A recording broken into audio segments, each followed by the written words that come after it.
One thing I don't get is how people still deny chemtrails.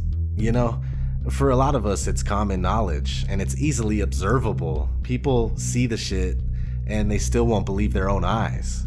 Their intuition is broken and they're easily manipulated into agreeing with complete nonsense from the mainstream media. And sometimes the mainstream media even does stories on chemtrails and the programs that utilize these things. Let's look at some comments on a random chemtrail video. Why don't you take off your tinfoil hats and gain some reason or knowledge of aviation? Hey, look guys, there's condensation in the sky. It could be poison. It's a conspiracy. Easily the most ridiculous conspiracy theory I've ever heard. People need to learn how to science. The people that believe that 9/11 was an inside job are nuts. On a scale from 1 to 10, they are about a 9.5 on the idiot scale. If you believe in chemtrails, you're a 10.5 out of 10. You probably believe that little green men are coming to your house and probing your anus while you're sleeping. You guys realize that's water vapor, right? No, the retards think we're being poisoned. Nothing is being exposed here. Chemtrails are a fallacy.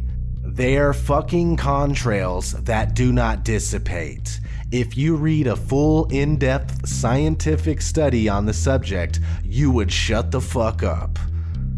The scariest thing about these conspiracy theorists is that they are willing to abandon logic and science because it doesn't support their conspiracy.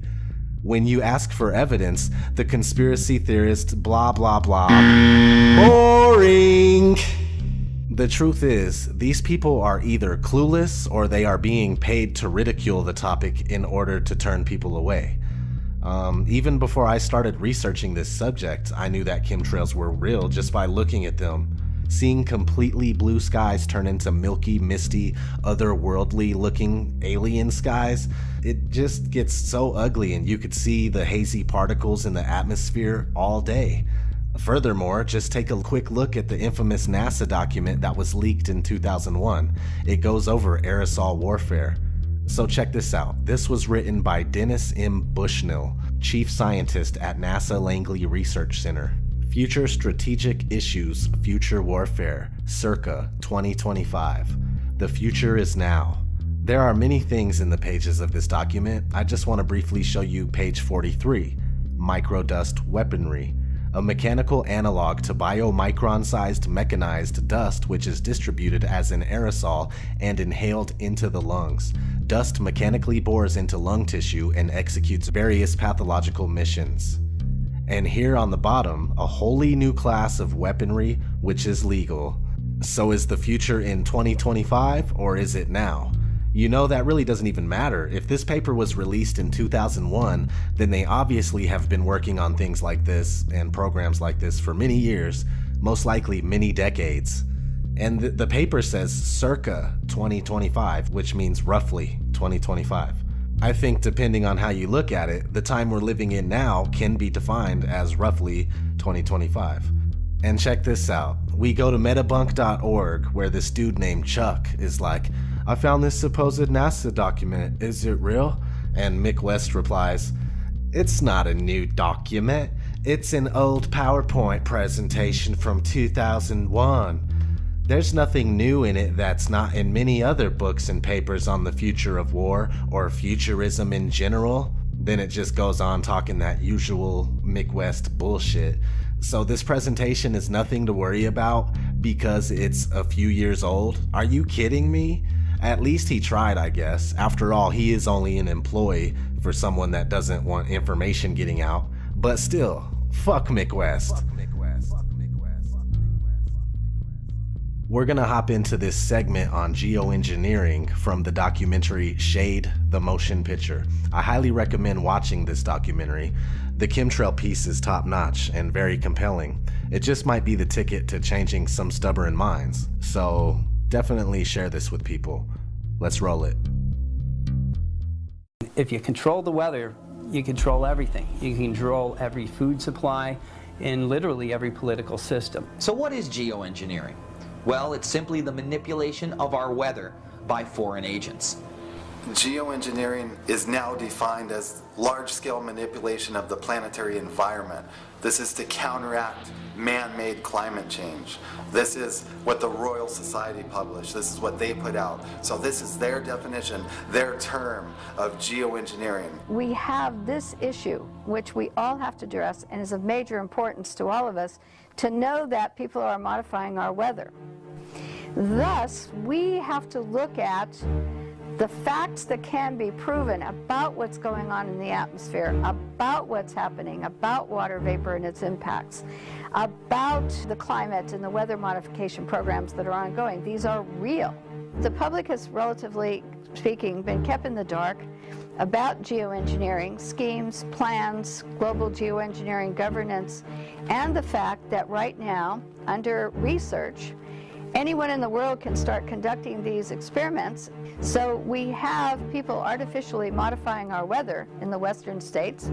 California, Pacific Gas and Electric Company, or the city of Los Angeles. It's being modified by the Texas Weather Modification Board in Texas. Colorado, Idaho, Wyoming, lots of other states are all modifying our weather and changing our climate with extreme implications. We believe many of them are told that what they're doing is very good for the planet, perhaps saving the planet through this climate remediation.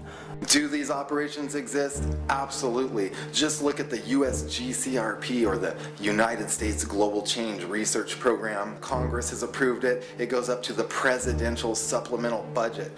It is absolutely known that they are funding these geoengineering operations. Our nation and many other advanced nations have been manipulating the weather for some time now. Through government white papers and even IPCC United Nations documents, we know that geoengineering is occurring.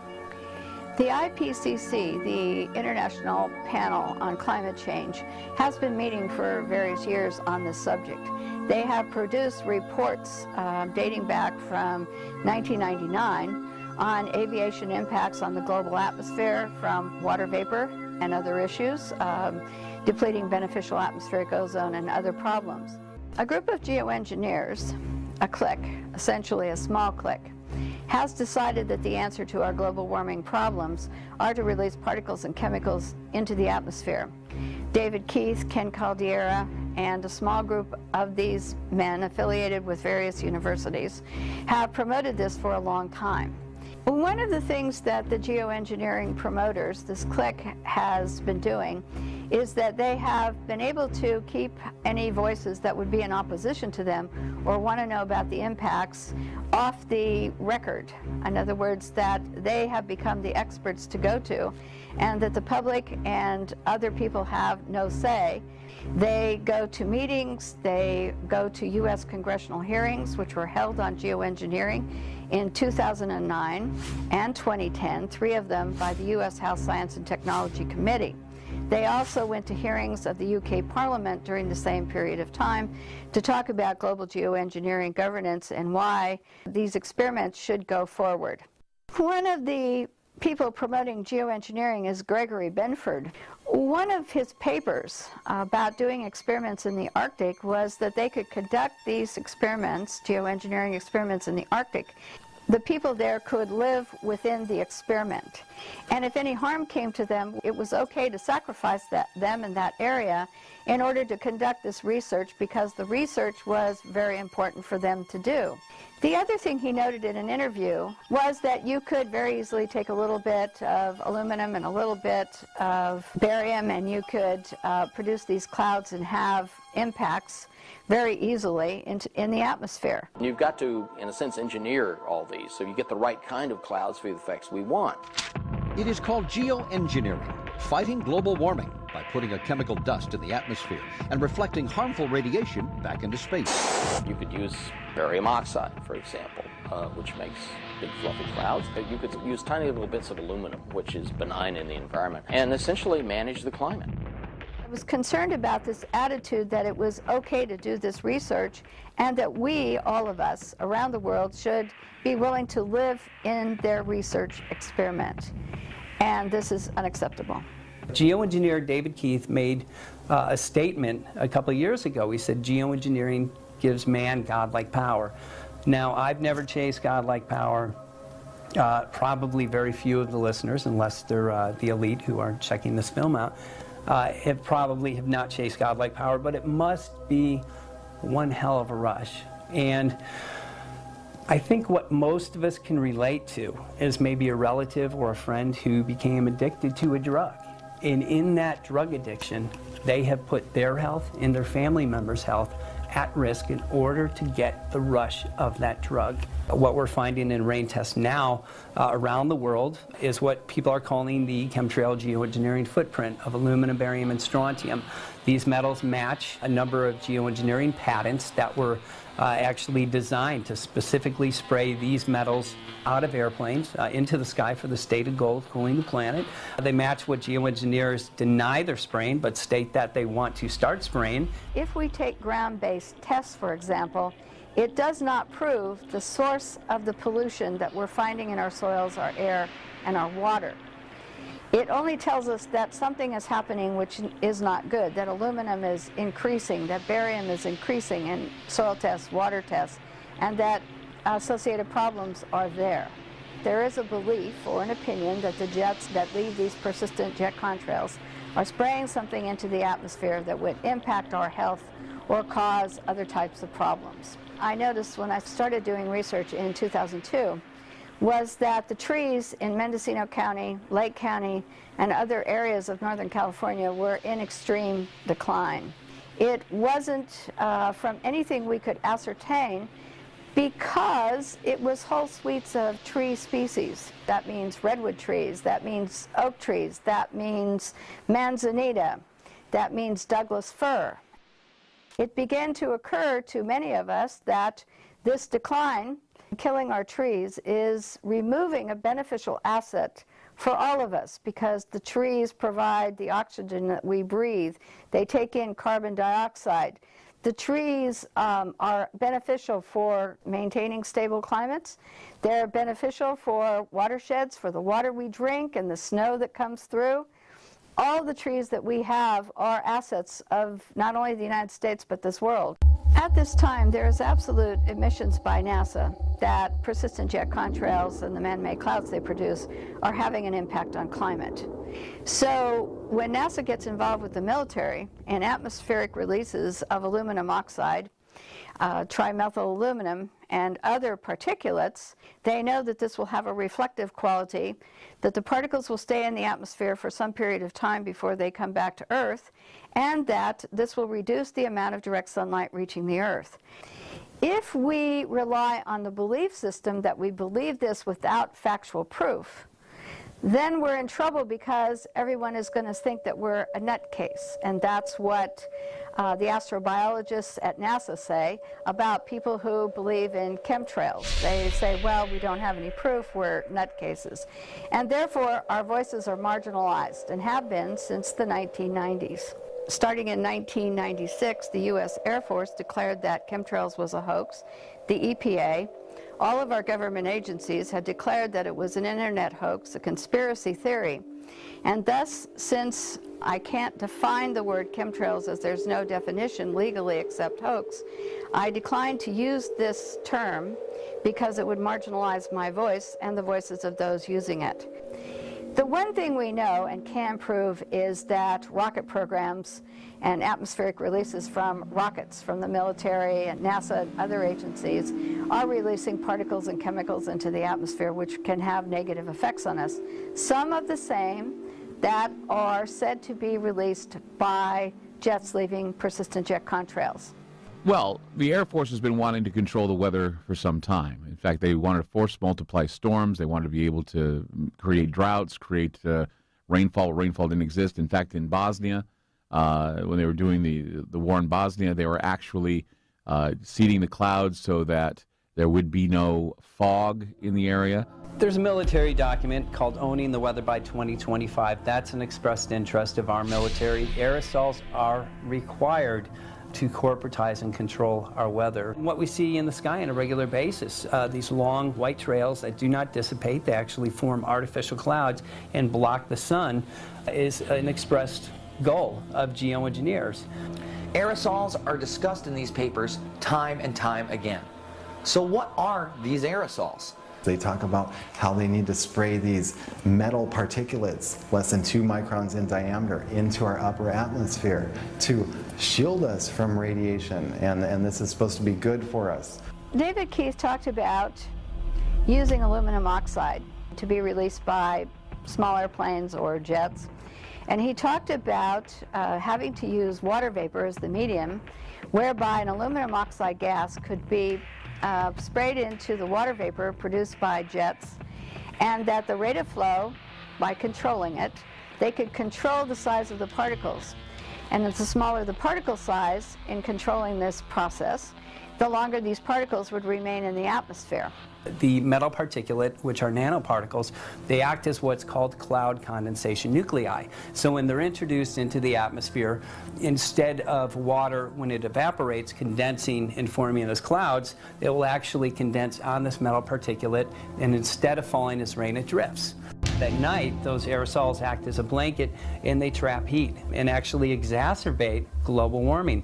We've seen a great increase in nighttime highs since these programs have really been ramped up in the past 10 to 15 years. We know from research recently conducted by Stanford Studies and earlier research by NASA that persistent jet contrails change our climate and are warming areas now like the Arctic and Alaska, and that aviation impacts, because water vapor is a greenhouse gas, is beginning to increase these temperatures each year dramatically over time.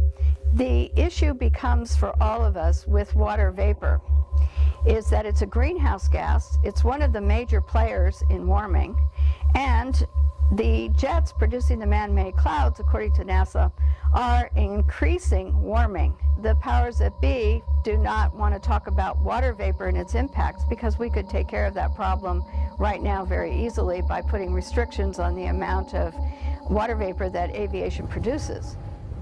This small clique is not offset with anyone talking about the impacts that these programs would have on air pollution, water pollution, crop production, the reduction of direct sunlight reaching the earth on human health, the reduction of direct sunlight on solar panel power production.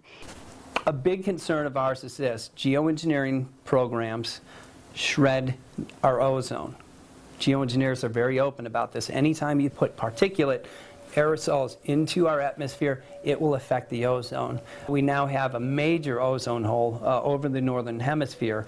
The chain reaction that occurs begins to reduce the amount of direct sunlight and can reduce photosynthesis, which all crops, trees, plants, and everything need to survive. We now have an issue called global dimming. The Earth is now receiving 20% less sun than it did just a couple of decades ago. So it's of great concern. There's nothing left untouched on the planet that this does not affect. This is referred to in these documents as SRM, or Solar Radiation Management. And what does solar radiation management mean? It means blocking the sun. The USDA estimate that crop loss in 2030 will double due to abiotic stress. What is abiotic stress? Abiotic stress is everything that chemtrail geoengineering programs create. It's the drought conditions, it's heavy metal contamination, it's too much moisture, it's also fungal overgrowth. Because our sun is blocked, we have an overgrowth in fungus, which is destroying a lot of our crop. More molds, mildews, fungus, and pests are able to proliferate because of the warmer temperatures at night caused by the man-made cloud cover produced by the jets. Geoengineers are very open about the fact that geoengineering creates drought. And if you look at the global drought monitor, most of the world now is in drought. Geoengineers state that geoengineering will create droughts in Africa and Asia. Guess what? We have droughts in Africa and Asia. Every day they spray, they are destroying our protective layer. And again, no ozone, no life on the planet. Many people now are beginning to notice that they burn very quickly when they go out into the sun. The reason for that, again, is our protective layer is being shredded every day. No protective layer, no life on this planet. These experiments, and with global weather patterns and with jet streams and all kinds of things, can get out of hand and can have impacts on people worldwide. And they're actually terraforming our planet. That's right, they're terraforming our planet. They're changing the very environment that we live in, and they're making it hard for humans to live in this atmosphere, hard for our plants to live, hard for our animals to live. We are not going to have a future. This is a big issue. Yes, we can geoengineer our atmosphere, but we're also working on geoengineering the oceans with ocean iron fertilization program, which was and has been initiated to show that it's not successful and causes harm to our oceans. We're seeing the ramifications of this geoengineering in our everyday lives. We're seeing soil being polluted with the agents that are being sprayed: barium, aluminum oxide, and strontium. Now what happens is when the chemtrails start to descend upon the Earth, it oxidizes into what's known as aluminum oxide. This acidifies the soil, devastating crops, water. It can go in and actually make so fish can't take oxygen from the water anymore. This causes them, of course, to die. And we also have research from New Jersey that shows that not only full-grown plants, but seedlings are devastated by this as well. Aluminum in soils is not good for tree health because aluminum gets into the tree roots, and then it prevents the trees from uptaking enough moisture, water, and nutrients to survive. And so it looks like the trees are dying because of lack of water and drought, when in reality, once aluminum is into the root system, they can be dying because they can't uptake the natural things that they need, nutrients and water, in order to survive. The Texas Weather Modification Board has authorized the use of sea salt as a particulate that's used. Well, every time those clouds rain out after they have been seeded with salt, salt reaches the earth. And it's going to have its impact on freshwater systems, marine life, agriculture, crop production, because the more salt in the soil you have, the less productive it becomes. Through the sterilization of our soils and thus the destruction of our crops, natural organic farmers are now having a difficult time growing natural organic food. I mean, we have percolate in the vegetables. We have all kinds of things going on, rocket fuel, gas, all these horrible contaminants, and I can tell you it's from what they're doing in the sky. The chain reaction that takes place will reduce the amount of food that the earth can provide for us, because it changes the soil, changes the pH, and reduces the power generation that plants need, photosynthesis, for growing tall and strong. The concern for many of us is that if these programs continue, we will not be able to grow anything naturally unless it's a Monsanto abiotic stress resistant genetically modified seed. A number of these crops are what are called terminator seeds. They do not regenerate. So year after year after year, the farmer has to go back to Monsanto, which literally puts the farmers in complete debt. The farmers that are not able to recoup their losses due to the flooding, due to the drought this summer, now are selling their crops for pennies on the dollar. There's a company that's owned by George Soros now that is buying up that property, again at pennies on the dollar. That's an objective of Agenda 21. Once these entities have complete control, they can literally control what crops grow, how much grows, how many people get food. These are natural systems. But through the death and destruction of our natural systems, they come in with their solution, which is genetic modification. And in that genetic modification, they literally usurp the authority of nature or the authority of God, and they bring it under the authority of corporations. The sun drives life here on our planet. We need vitamin D3, which nourishes us, produces certain hormones. Vitamin D deficiency is something that's very common now. It reduces the amount of direct sunlight that hits our skin when we're outdoors, causing a lack of vitamin D in humans.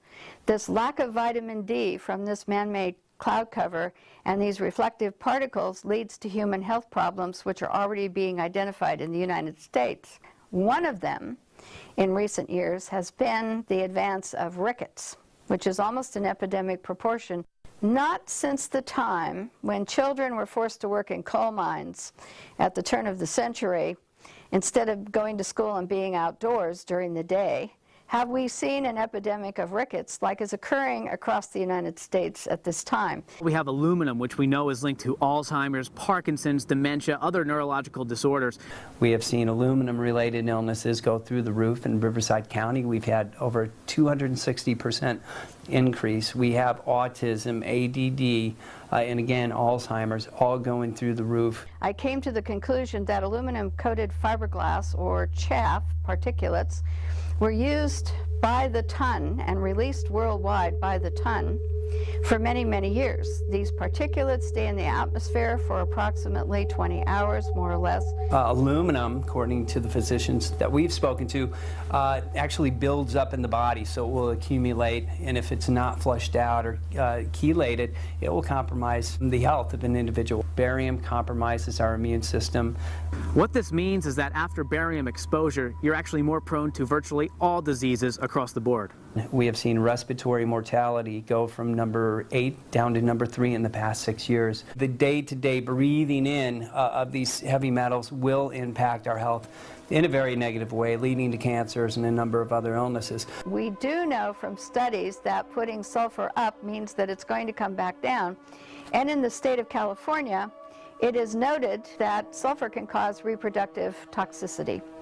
And the state of California is required by law to notify the public of any chemicals that can cause cancer or reproductive toxicity, and sulfur is definitely on this list. So these programs are dangerous to us and should be controlled, and the public should be more informed, and that no individual corporation should be able to conduct these programs without public oversight and public consent. And this is a major issue that we're going to be facing in the future more and more. For your information, geoengineering, also known as chemtrail, is taking place globally, and there are millions of people, scientists, doctors, that know what's going on. Has anybody been looking at the skies here today? Because it went from clear blue for many days, and now we've got crisscrosses all over the sky. My barium was 150 in February. Now it's 190. I also have low blood platelets, which is a problem with clotting, okay? I also have rainwater. If anybody would like to volunteer to drink some. Anybody want to drink some rainwater? It has aluminum in it. And I'm going to tell you how much it has in it. 321 parts per billion, 7.4 for barium, and 5.5 for strontium. Trevor Bajoria of the Department of Environmental Quality says this is safe to drink. Anybody want to drink some? I don't. I stay at home. I am disabled and getting more disabled because of what is in our atmosphere. Excuse me, sir, but your time's up. Well, extend it. You can extend it. Okay, she spoke for 20 minutes with a high school chemistry class. There's a lot more information out there than that. This is terrible, and you are all being affected by this, and you better wake up, look up, and realize what's being dumped upon us. This is for real. Our own government, the United Nations, is making us sick, and you better wake up. Thanks for the extra time, okay? Thank you. I want some answers in writing. Thank you. A lot of people like to say, well, no, it's not from chemtrails, it's not from air traffic. If that's the case, fine. Where are the toxins coming from? We need to know this. All of us need to know this because it's in our blood. It's in your kid's blood. It's in your blood. It's in your hair. It's in your bones. The point is we all live in different households. We live in different parts of the county. Some live also in different parts of the state. We have a couple from Phoenix. We drink different water because the first thing they were trying to throw at us, oh, it's in the water. I did immediately a test. I paid out of my own pocket to see my water if there was any barium. The water is completely clean. No barium at all. The health department put on a little dog and pony show here locally, trying to, in my opinion, placate the public and try and explain where barium might come from, other sources like Brazil nuts, which I don't eat. The county tried to discredit us, say, okay, this is in some sort of a magic food, like nuts from Brazil or stuff like that. Come on. First of all, I eat my own food, I grow my own food, and we all eat from different households. We don't live in a commune, okay? So forget the food. I'm not surprised. I mean, let's look at the history. In the last 100 years, it's been proven and completely declassified information. They've been experimenting on people without their consent or will or knowledge. So let's not try to say, oh, my government will never do that. They already done it. Now the point is what they're going to do next. This next story is so unbelievable, we didn't think it could possibly be true. But after receiving thousands of records and declassified reports from the Army, it's confirmed that during the Cold War, the United States military conducted secret tests on unsuspecting people in the city of St. Louis. Lisa Martino Taylor's life work has been to uncover details of the Army's ultra-secret military experiments carried out in St. Louis and other cities during the 1950s and 60s. This study was secretive for a reason. They didn't have volunteers stepping up and saying, yeah, I'll breathe zinc cadmium sulfide with radioactive particles. These Army archive pictures show how the tests were done in Corpus Christi, Texas in the 1960s. In Texas, planes were used to drop the chemical, but in St. Louis, the Army placed chemical sprayers on buildings and station wagons. City officials were kept in the dark about the tests. The Cold War cover story was that the Army was testing smoke screens to protect cities from a Russian attack. The truth, according to Martino Taylor, was much more sinister. After enough time goes by, the truth either gets completely hidden or it gets exposed, but still nobody does anything about it. We have to do something about this. Alright, so if you watched all of that, I really appreciate it. I'm going to end this video with a clip of a video that I found on the Of Geometry channel entitled Pilots, Doctors, and Scientists Tell the Truth About Chemtrails. Check out that channel for some good chemtrail videos. As always, this is ODD TV. Thanks for watching. Aircraft making a condensation trail is very similar in many ways to when you go outside on a cold day and exhale. You create a condensation trail. That little cloud is a condensation trail. Now, if you take a 2-mile walk on a cold day and you can turn around and you can see your condensation trail tracking all the way back for 2 miles. That's how crazy it is to think that what we're looking in the sky is actually condensation trails. The contrails, not the chemical, the contrails occur because of cold air, minus 30. It takes high altitude, around 30,000 feet plus. There's carbon dioxide and water vapor in that exhaust. That turns to ice crystals, and that's what you see, the white stream behind it. Those white crystals of ice warm up, dissolve, and the smoke goes away. And it never lasts more than a minute. What we're seeing now, and I first could not believe it, and I started looking at the skies, and these are not normal, they're not natural. There's something going on, I don't know who it is or why they're doing it. All I can testify is it's not natural and it's not normal. It's gotta be some outside influence doing that. Thank you. I'm here to give you testimony that chemtrails, they're not contrails, are indeed real. They're spraying almost every day. I watch the clouds and watch the spraying program going on. I want to tell you that we're in very great danger from the pollution that's coming down over us. And we've been led astray by the military-industrial complex, and they're responsible for the cloud's creation and weather manipulation programs. They're dark operations. That's why they're not out in the media. I look around and I see people are starting to look up and see this. Many times I've spoken about chemtrails, and I get this blank look on my face. What are you talking about? I'm saying, look up. As a pilot, before I fly, I look up. And so, boy, they're really out there working. When you look up at the sun and you see a white haze, that is aluminum floating in the air right now, and it's coming from the aircraft. There's a huge amount of aluminum being found because these sprays have aluminum, strontium, barium, manganese. And there's a lot of argument that aluminum is very common to be found, but aluminum is only common in a bonded form. It's not common in a free form, and we're finding high rates of free aluminum in the soil, which is not natural. The metal compounds that are being used are environmentally dangerous. We need to be monitoring them. We need to be testing them. Okay, these previous guys, I've watched exactly what they do, and yes, they are correct. I've seen exactly the same stuff, so ditto marks on those. You want some figures? Okay, latest water test, tested the rain. 13,100 micrograms per liter of aluminum in the rain in 2013.